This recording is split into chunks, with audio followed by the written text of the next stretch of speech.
City Center Radio. It is episode 103, and I am your host, Christian Sanger. Today is Friday, March 31st, 2023. Can't believe it's Friday already. I hope you all had a great week. Mine, nothing too exciting, but man, it seemed to fly by. I hope yours did as well. Like I said, nothing too exciting this week. I did wake up on Thursday morning, and my cat, who has just been on a roll lately, had barfed on my bed. That's a great way to start your morning, but what are you going to do? At least he wasn't lost next door again. Not a big deal. Just had to do a little cleanup action, and that was that. So that's that's probably the highlight and low light of my week. As I said, it's been pretty quiet. So I hope yours has been a little bit more eventful. Other than that, latest thing I am watching.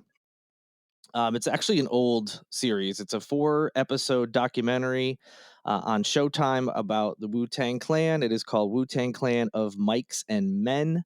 Like I said, it's a few years old at this point. They put it together for the 25th anniversary of the group forming, and it's really good. I don't know. It just randomly popped up on my Hulu as a suggestion, so I thought it was new and started watching it. Not until later, I was like, oh, man, I'm way behind on this.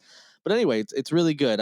If you're not a fan of the music, obviously it might not be very interesting to you, but if you know even just a little bit about the group, it's been pretty great. Like I said, it's 4 episodes. I believe I'm in the second episode already, and it's really cool. It's telling their story from their perspective. There's some other folks involved as well, archive footage. What I think is cool, in addition to the normal, talking heads, the guys talking about what they were going through at the time before they started the group and how they got into it and all that stuff, which is always fun. They also have footage that they had taken themselves before they had hit it big. So it's them like hanging out in an apartment. There's a bunch of people in there in this small apartment somewhere in New York, and they're talking about songs and their plans. And it's crazy to see these like really young versions of the guys I know now, rapping these iconic lines. You're like, oh, in this video, they have no idea that line is going to be one of the biggest lines in hip hop, in, however many years it was after that video was taken and the songs came out. So it was just wild to see them. I always love that. I heard the Beatles documentary that came out, what was it, like a year, maybe 2 years ago now? Was similar, where there's video and you're like, oh, this is where they created this song and that. Oh, they have no clue what this is. It's just really cool seeing, when you're in the future, quote unquote, looking back at this video, just knowing what that's going to become. It was really fascinating. So anyway, really enjoying that. But yeah, that's about it for me. So let's get into everything. This is, I always call it the biggest weekend in Charleston. Every year, this is the weekend, and it's because there are 3 very big events that take place. And in addition to that, there's all sorts of events surrounding those events, and then all the normal stuff that's going on in town. But the 3 big ones, of course, are the Cooper River Bridge Run, which will be held on Saturday. That is coinciding with the Flowertown Festival out in Somerville, which is running Friday through Sunday. And of course, the Credit One Charleston Open. If you don't recognize the name, it's the women's tennis tournament that comes to Daniel Island every year. That starts this weekend as well. Of course, they all have little spin-off events. Other businesses kind of try to piggyback off of these big events. So there's some, spin-offs, not official ones that are tied to the official events, but for instance, a lot of bars and restaurants downtown will open early for the bridge run. So some places be open so you can, you're along the race path and you can watch people running. Others open so when the race is over, people can come in and grab a bite to eat or have a drink. And yeah, so it's going to be crazy busy on Saturday. In addition to that, you're going to have your normal Saturday activities going on, of course, stuff all around town, but also the Final Four is this weekend. The first 2 games will be on Saturday as well. So that evening, I think the first game tips off somewhere in like the 6 o'clock range. You're going to have people out for the games, even though, there's no local team involved, but, people will still be watching them. So you've got that going on nationally. So if you're at a bar, you're probably going to see that on the TVs. And of course, championship will be on Monday. So busiest weekend in Charleston. There's so much more going on. Go to holycitycenter.com/events to see the full event calendar. And if you go to holycitycenter.com, I usually have the weekend events standalone page, which shows just what's coming up this weekend, somewhere on that first page when you go to the homepage. So you can see all the things that are going on. So even if you're not into those three big events, there's lots and lots of stuff going on. And of course, the Credit One Charleston Open of the three events is not just this weekend. That continues on into the week after. So if you go out, have fun, be prepared for traffic if you're traveling early on Saturday morning. Some roads are going to be shut down for the bridge run. Be sure you're aware of those. And as always, stay safe and have fun out there. All right, well, let's get into the stories. Students may be able to attend the public school of their choice anywhere in South Carolina starting this fall, as long as there's classroom space where they want to go. This is because legislation allowing the so called open enrollment statewide easily passed the South Carolina House with a 91 to 25 vote back on March 29th. 7 Democrats voted in favor of it. In favor of it. The rest voted against, and 2 Republicans opposed it. The rest of the Republicans obviously voted in favor of it. So a little bit of some defections from both parties, but no surprise. The House is dominant. Well, the entire South Carolina government is dominated by Republicans. So no surprise that this passed very easily. They're as a public school version of school choice. That's what this is. So, as a public school version of school choice, this bill will let students attend schools outside of what is called their attendance zone, whether in the same school district or actually anywhere else in the state. So, transfers within the same district would be free for parents. Districts could charge students coming from outside their borders, however, but they can't charge more than what they already spend per child through local property taxes. So if you have a parent, you want your child to go to a school in the same district, no charge for that. But if you want to go outside, you could be subject to a charge up to whatever the school normally spends per child through local property taxes. State and federal per student spending would follow the child as well. So opponents of this bill say they worry what will happen to districts that lose students, so underperforming schools or even schools that are, not bad necessarily or having any kind of funding issues, but, kind of on that cusp of, every year, they're hanging on, they're just making it. They could end up losing if there's a nice, shiny, fancy school somewhere else that has space. What's going to happen to those schools and to the students that are then in those schools? Could that lead to schools having to shut down or becoming worse over time and then harming the students who may not be able to, for whatever reason, transfer to a different school? So that's what they're worried about. Representative Roger Kirby, who's a Democrat in Lake City, said that the fear for him is that this will exacerbate the struggles of these poorer districts, as they see students flee to nearby wealthier districts that have more opportunities. So this measure was the first school choice bill to pass the House this year, following a nearly 2-decade effort to push through proposals that help parents pay for private school tuition. Well, the whole private school thing is not done yet either. House GOP leaders still intend to move private school choice, forward this year. So you could expect it to be a private school version of this legislation. So obviously the people who voted for it think this is a great way for parents, who, for whatever reason, wherever they live, don't like the school that is assigned to their child. They are able to move them to basically any school in the state by the way this is worded. Now, of course, I don't know what that means as far as transportation. There's obviously some details that need to be worked out. Are they responsible for bringing the student? I would imagine so. So I wouldn't expect anything crazy like, kid going to a school hours away, but it could effectively hurt, poorer schools. This doesn't help poorer schools, which is, been a concern here in the state for a long, long time. So I don't like that at all. We've got all these schools in this state, including the infamous corridor of shame. And those schools absolutely need to be fixed. They need to get help. This isn't going to help them. It's going to make it worse. And maybe that's what some legislators want. Some of these schools to just close down. But again, what is that going to do to the students in those schools?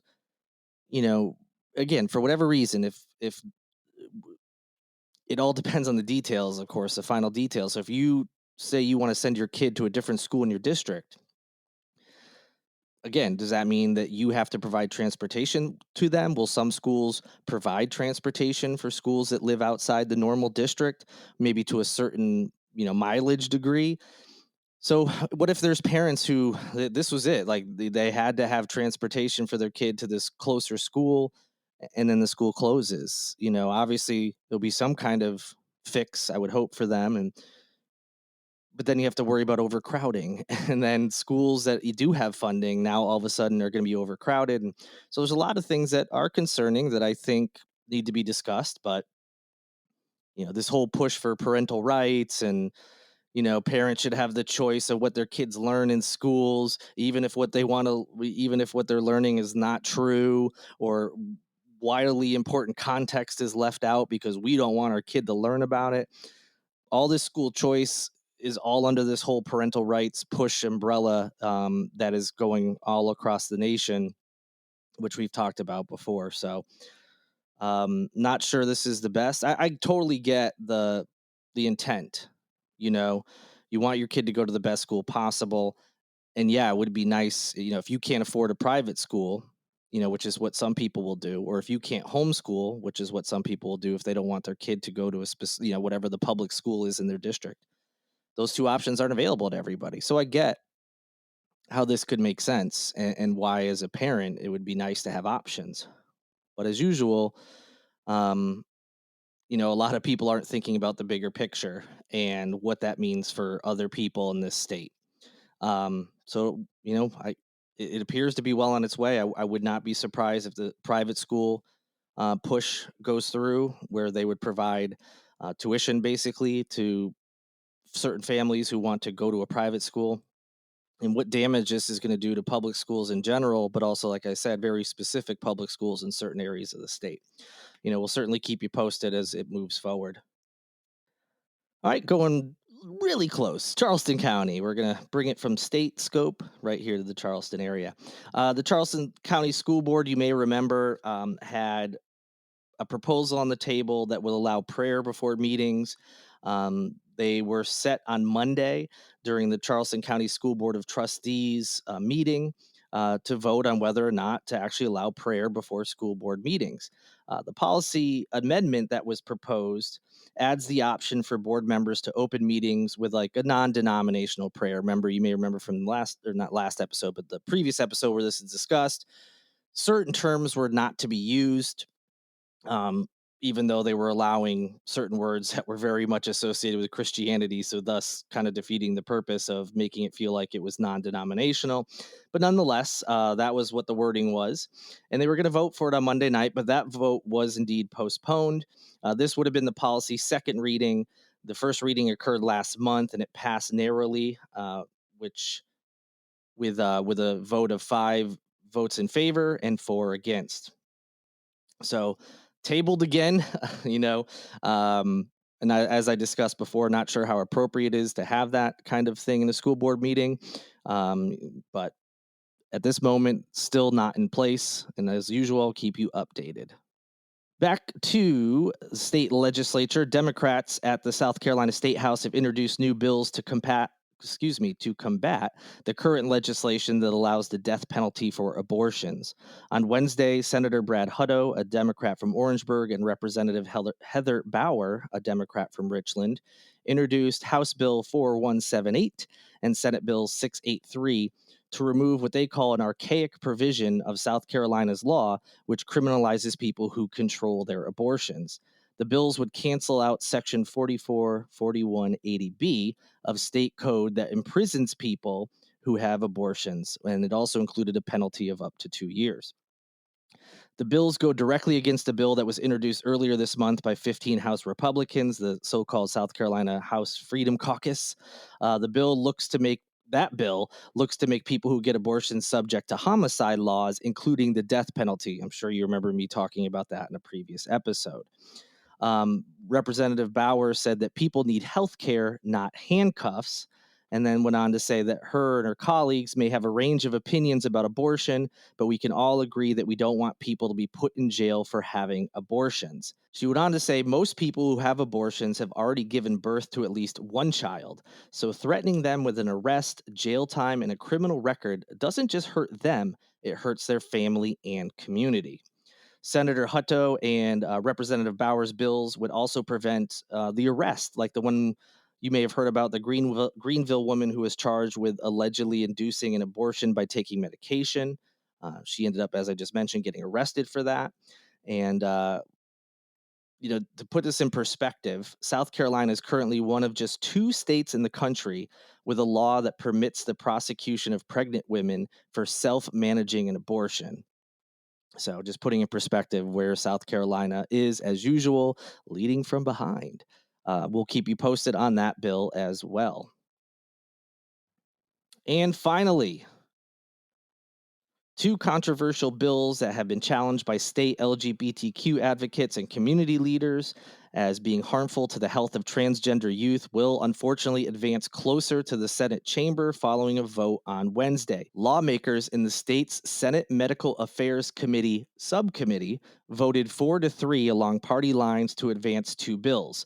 One that proposes to ban access to gender affirming health care for children under 18, and one that affirms a medical affidavit requirement to change gender identification on birth certificates. Senate Bills 0267 and 0623 will now advance to the full committee for further debate. Officials say the bills could be debated on for up to a year, so it doesn't seem like these are close to actually being implemented. Supporters of the bill, like Senator Richard Cash, a Republican for Anderson, says that the bills will help protect children in the long run. Republicans in this state and nationally have made this a pet project where they believe that anyone under 18 shouldn't have gender affirming surgery, or gender affirming care, period, not just surgery. Surgery is what they really seem to focus their attention on, saying that, people are going to regret having these if they have the surgery too young. But they're, as you heard, one of the bills just wants to stop gender affirming care, period. Gender affirming care doesn't necessarily involve surgery. We'll get into that in a minute. So that was what, the Republicans and supporters believe. Medical experts, on the other hand, the people who actually understand medicine and healthcare, they held a meeting last Thursday and claimed that discussions of these issues should be left to the child, their parents, and trained social workers, therapists, and medical professionals. That's right. That's how the process works now. This isn't a willy-nilly decision. Oh, my 10-year-old has decided they're trans. Let's have surgery tomorrow. No, they work with doctors, trained social workers, therapists, and medical professionals, and they work with them for a long period of time before any decisions are made. Now, some decisions can happen quickly. Therapy, for instance, to help them deal with maybe discrimination or having to hear people make these horrific claims about them and their community online, and teasing and bullying and all that kind of stuff. But the bigger picture things, whether it's surgery or hormone therapy, those things take a while to get to. So medical experts are saying this is the right way to do it. Taking that away is dangerous. Wednesday's meeting was filled with families and community advocates who are worried of the potential harm from these bills. Just outside the State House, LGBTQ advocates rallied against the two legislations, arguing that both bills could do more harm than good. Currently, leading from behind, South Carolina is one of 11 states that have proposed restrictions on access to gender affirming procedures and treatments. So, just quick recap on that. Gender affirming care does not necessarily mean surgery. So, although that's the example, a lot of Republicans, conservatives, and people who support this measure, regardless of political affiliation, always point to, they think that some 5-year-old is going to go have surgery, and they just think this is happening everywhere in the country. It's obviously not. But that's like the big scary boogeyman thing they try to put out there to bring people to their side. But gender affirming care doesn't always include surgery. Many states, whether it's by law or the hospitals themselves, have decided that surgery can't happen, a gender affirming surgery can't happen until someone is over 18. So this is already not even an issue. It's been made into this fake boogeyman thing. But gender affirming care encompasses all types of care that anyone who is trans gets. So again, that includes therapy. It can include hormone therapy, and it can include surgery. Again, different states have different rules, different hospitals have different rules with those things. But when you ban gender affirming care, that means they're not getting basic care in any fashion related to this. So that means people, you're trying to protect the children. You're going to be doing more harm than good. I've talked ad nauseum already about suicide rates, mental health issues like anxiety and depression amongst LGBTQ youth because of being discriminated against, being bullied, being made fun of, being demonized. And stuff like this is not only going to make it worse just because you're saying, hey, no, you don't deserve the health care that you've had previously. There's something wrong with you, or you're too young and dumb to know what you really feel. It's also going to hurt them in the long term because they're not going to be able to get any type of gender affirming care. And again, that doesn't mean anything permanent happening to them, just regular health care. It's just going to exacerbate those mental health issues, suicide rates, etc. It's really gross. It's really bad. And again, you might be listening to this and you might think, hey, no, gender affirming surgery for someone under 18. I'm not comfortable with that. And I absolutely get that thought. Because we all think of ourselves at 17 or 18. And although I bet you knew at 17 and 18, knew that whatever the gender you were assigned at birth is the gender that you felt you were, and your sexuality, many of us probably knew for sure at that age that we were straight or gay or bi or whatever else. So how come it's okay for those kids to know without a shadow of a doubt what they are, but it's not okay for a trans person or any other LGBTQ? No, you're too young. You don't understand. You don't really know what you want. But I bet you the people saying that would tell you that at 17, 18, whatever age, they were well aware of what they were and who they are. So, but again, I get it. The surgery thing is a scary thing. I get it. Because we do think of ourselves at that age, and we do think of rash decisions we would have made. But the point is, this isn't a rash decision. It is something that is a long process, involves multiple disciplines in the medical and mental health fields. And again, a lot of states don't even allow it at up until a certain age, or the hospitals don't, even if it's not specifically outlawed. This is, I think, Paul Bowers, who used to write for the City Paper and Post and Courier. He has a newsletter now. He said something like, this is a solution looking for a problem. And I thought that was a really cool line, although he was applying it. Actually, no, I think his newsletter was applying it to these bills. There isn't a problem right now, but we're creating legislation as if there were. And again, if you're one of those people who's like, yeah, no, but I'm totally cool with this, they got to wait to 18 thing for surgery. Again, this bill isn't just for surgery. It is any type of care related to affirming their gender. So it's not talking about permanent changes. And the other thing is, there's a lot of misinformation out there, especially in wake of the shooting that happened, as I mentioned in the last episode. There's a lot of misinformation about hormones. Hormone therapy has been shown in studies to not be permanent, but there's a lot of misinformation out there that says it is.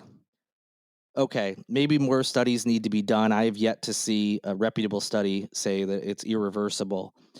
But again, even if you're wary of the whole hormone therapy thing and surgery, there are gender affirming care encompasses so much more than that. And if you take out the entire scope of their care for things that are 100% that everybody would agree doesn't involve any permanent changes to someone under 18, that's going to be gone under this legislation. Because the point isn't we're trying to save kids from making a decision before they're too old. The point is they don't like trans people. This is bigoted legislation. They're hoping by removing the care, trans people will go back to being silent, to not transitioning, to being scared of coming out of, as who they really are. That's what it's about. obviously. I mean, when you're trying to outlaw their entire care, you give away the game, as I say.